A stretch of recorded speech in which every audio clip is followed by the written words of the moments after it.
What's going on, guys? We're taking a look at Mackenzie Mgbako today. So I'm sure most of you guys are familiar if you found this video, but for those of you who are not, a little background on Mgbako.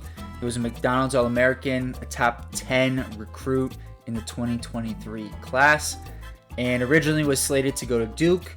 Once Kyle Filipowski announced he was going to return, he reopened his recruitment and ended up at Indiana, where he had a very good season, finishing strong and winning co-freshman of the year in the Big Ten. So let's get into the video. We're going to start off here by looking at his finishing, and then we're going to work our way out. So from finishing to mid-range to three-point shooting on the offensive end, and then wrap it up with some defensive playmaking and his decision-making.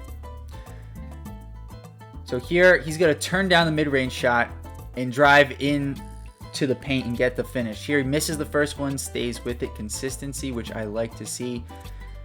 And this is a play which kind of shows something he needs to work on, which is just his aggressiveness when going to the basket, because if he goes up a little more aggressively here, he probably draws a foul. But because he tried to slow down and kind of avoid the contact, he ends up getting his shot blocked. Next play here, gets into the lane. Again, he's kind of moving away from the basket. I like to just see him finish a little more strongly.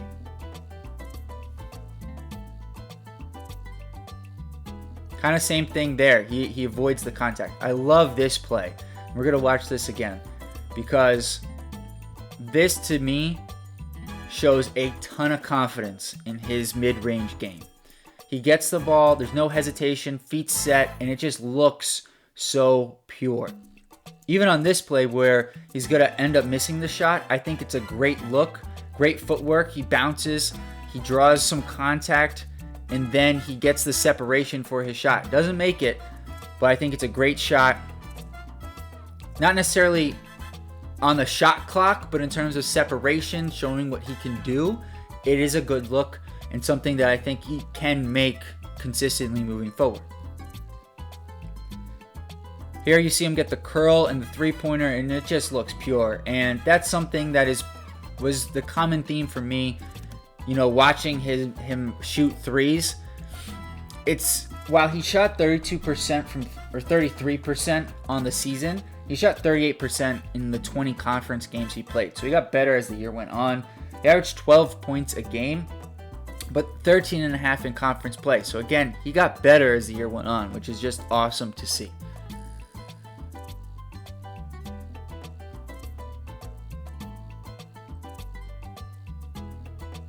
Here, doesn't make it, but I think it's a great look and a great shot. And I like that he's willing to take these shots.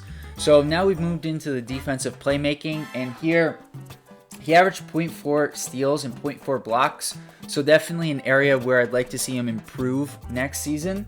With that being said, he did average, around a steal and a block per game in high school. So I do think that it is well within the realm of possibility that he improves here. And he is a good athlete, not a great athlete. So I do think he could get, approach that 1 steal per game mark. So I like this play here where he blocks the three.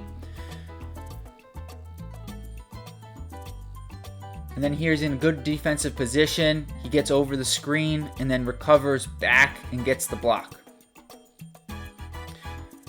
So decision making. I think this kind of goes in with some of his finishing where, he shot 43% from 2-point range, which is not good.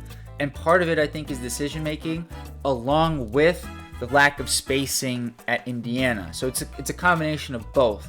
And unfortunately, with Kel'el Ware gone, who could stretch the floor a little bit as a center, and Oumar Ballo in, the spacing isn't much better in the front court with Renault also really a non-shooter at the forward spot. Thankfully, I do think their guards are better, though they're not great three-point shooters, but they are better passers.